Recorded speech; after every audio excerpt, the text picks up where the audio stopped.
هغه په دې طریقه باندې راځي چې ته به خپل لور خور بېدینه کس ته به نه ورکوې، مشرک ته به نه ورکوې، کافر ته به نه ورکوې، بېدینه کس ته چې هغه د الله د دین نه خبر نه هغې ته به نه ورکوې. که دا تا وکړه نو تا د خپل لور سره صلې رحمي کټ او دا ډېر خلک په دې باندې کوي. بېدینه کس ته خپل لور په دې باندې ورکړي چې هغه په لندن کې دی، هغه په جرمني کې دی، هغه په فرانسه کې دی، هغه به ما ته پیسې راولېږي، ډالر به راولېږي، یورو به راولېږي. نو هغه خلک په دنیا باندې فکر وي، په دنیا باندې نظر وي، دنیا ورته غټ شی ښکاري. نو د دې وجې نه ډېر خلک داسې وکړي. نو الله فرمایي چې ګوره کور چې جوړیږي هغه دا دی چې د کور غړي ښځه خاوند دا به دواړه دینداره وي.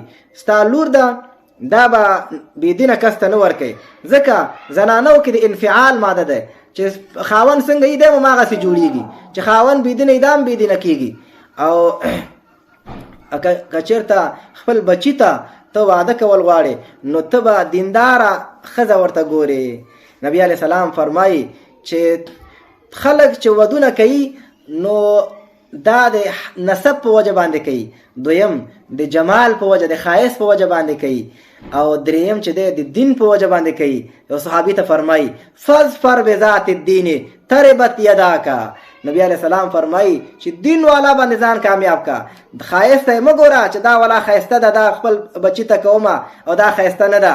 چې ودونو ته لاړ شي بیا ښایسته جنکۍ پکې ګوري چې کومه ښایسته یې چې خپل بچي ته وکړمه، خو دا فکر نه کوي دا کمقلې چې دینداره ورته وګورم چې زما د زوی ژوند ورسره ښه شي، زما د زوی حقوق وپېژني، زما حقوق وپېژني، د خواښې او د خسر حق وپېژني. نو ته چې بېدینه ورته وکړې، ښایست ته دې ورته وکته او دین ته دې ونه کته، سبا بیا خواښې او خسر ته داسې خبرې وکړي چې بیا ځای په ځای وسوځوي، نو بیا دا د الله د طرف نه په ده باندې الله دا مقرر کړی وي. وجه دا وي چې د خپل بچي ژوند ته د دین اړخ یې ونه سنجو، د دنیا اړخ یې وسنجو، د ښایست اړخ یې وسنجو، نو الله په دې بچي او په دې انګور باندې الله بیا دا ښځه خفه کوي، همدا ښځه بیا ورته بلا جوړه شي. نو ځکه ښایست ته خلک ګوري، دین ته نه ګوري. نبی علیه السلام فرمایي فاظفر بذات الدین تربت یداکا. دین والا باندې ځان کامیاب کا، دین والا خپل بچي ته وکړه، دینداره وکړه.